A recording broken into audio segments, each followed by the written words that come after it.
Good morning, everyone. Today, we'll be discussing microgrids and renewable energy and how it provides a sustainable solution to electrification in rural regions. Our team has explored how microgrids can bridge the energy gap and how it will benefit the lives in rural communities. Our presentation will follow this structure. First, an introduction and background on the issue, followed by the problem statement. Then, the main concept behind microgrids, a discussion on some of the problems and solutions. Then, finally, the conclusion. Introduction and background. Energy access is still a growing concern. Over 1.5 billion people still lack access to reliable electricity. Traditional power grids like those seen in North America are often unfeasible in these regions due to the high cost and difficult terrain. This is where microgrids come in. They provide localized, independent energy solutions that can bring power to these developing regions. As you can see on the map highlights regions with the highest energy poverty. Large parts of Africa, South Asia, and Latin America remain without stable electricity. The lack of electricity impacts education, healthcare, and economic growth, making microgrid solutions not just a convenience, but a necessity. Background. Rural electrification refers to bringing electricity to communities with little or no access to traditional power grids. Without electricity, communities suffer with basic necessities such as lighting, refrigeration for medicine, and digital access for education centers and businesses. The lack of power slows down development and also creates an economic divide between urban and rural communities. Microgrids, powered by renewable sources like solar, wind, and biomass, all emerge as a sustainable and viable solution. These systems offer a cost effective and decentralized approach to electrification while reducing the reliance on fossil fuels. This is the problem statement. Over 1.5 billion people on the globe lack access to regular, modern energy sources.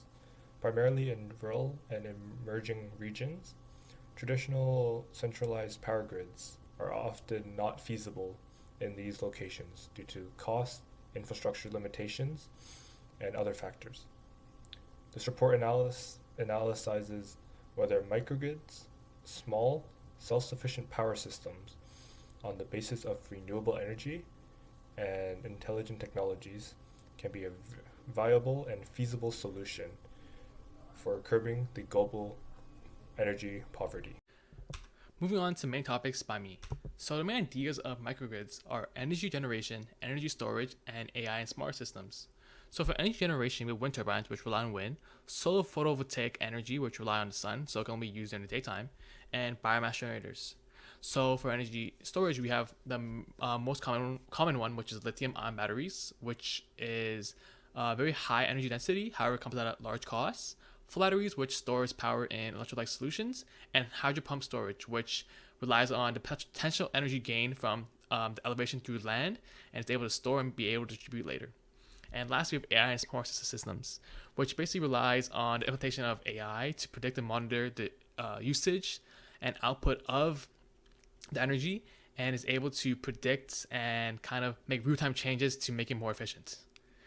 Another topic I want to talk about is the environmental impact of microgrids.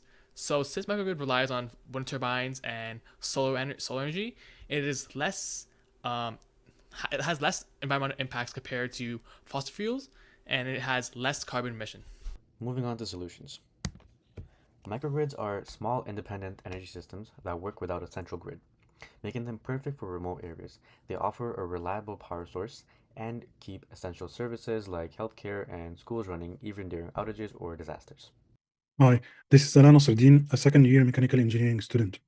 The main questions we ask ourselves here are, what are the challenges we face for the microgrids electrification in rural communities and developing countries? The second question, what are the recommended solutions to overcome these challenges? We can classify the challenges in four main categories: technical, economic and financial, regulatory and policy, and the last one is environmental and sustainability. Regarding the technical challenges, we see that many microgrids rely on solar and wind energy, which are intermittent and require energy storage. Or the battery storage solutions are still expensive and have limited lifespans. Managing multiple energy sources in real time requires sophisticated energy management systems. The microgrids themselves are vulnerable to cyber attacks. Regarding the economic and financial challenges, we see that the capital cost or initial investment of setting up microgrids is high for small communities, and attracting investors can be difficult, especially in regions with low energy demand. For the regulatory and policy challenges, we see that many regions lack clear policies for microgrid deployment and decentralized electrification, making it difficult to obtain permits and comply with regulations. And of course, we see that the traditional utility companies see microgrids as competition, resisting the decentralized energy solutions. The last group of challenges are environmental and sustainability. The manufacturing batteries and solar panels raises sustainability concerns, and the proper disposal and recycling of energy storage remain challenges. Do we have recommended solutions to overcome the challenges? Yes, we have. Some of the potential solutions include implementing pay-as-you-go systems, microloans, government subsidies to make the microgrids more affordable, boosting policies that encourage private investment while ensuring affordability for consumers, engaging local communities in the design and management of the microgrid projects, establishing training programs to develop local workforce technical skills, combine solar, wind, and even small diesel generators, leveraging battery storage to store excess energy, and redistributing the use of power from times of high demand to times of low demand, implementing demand response programs to encourage consumers to reduce their energy use during the periods of peak output. Moving on to conclusions done by me. Powering the future with microgrids. Microgrids offer a sustainable solution for rural electrification, especially in areas without traditional power grids. By combining renewable energy with AI tech, they deliver reliable, eco-friendly, and efficient power, helping communities become more resilient and sustainable. What needs to happen? What needs to happen is for microgrids to be effective and scalable, we need action on four key fronts. Governments must implement supportive policies and incentives to encourage adoption, more usage. Financial barriers should be reduced to make installations more accessible. Continued investment in battery tech and system efficiency will drive better performance. And finally, AI-driven energy management can enhance reliability, making microgrids a smarter, more dependable solution for rural communities. Final thoughts. Collaboration is key when it comes to unlocking the full potential of microgrids. There has to be collaboration between governments, private sectors, and researchers to make more progress in policies, tech, and investments. If coordinated properly, microgrids become a practical and so scalable solution to address energy challenges in regions that are underserved. And we can create a future where energy is accessible, affordable, and sustainable to all communities around the world. Thank you for watching, and these are the resources used.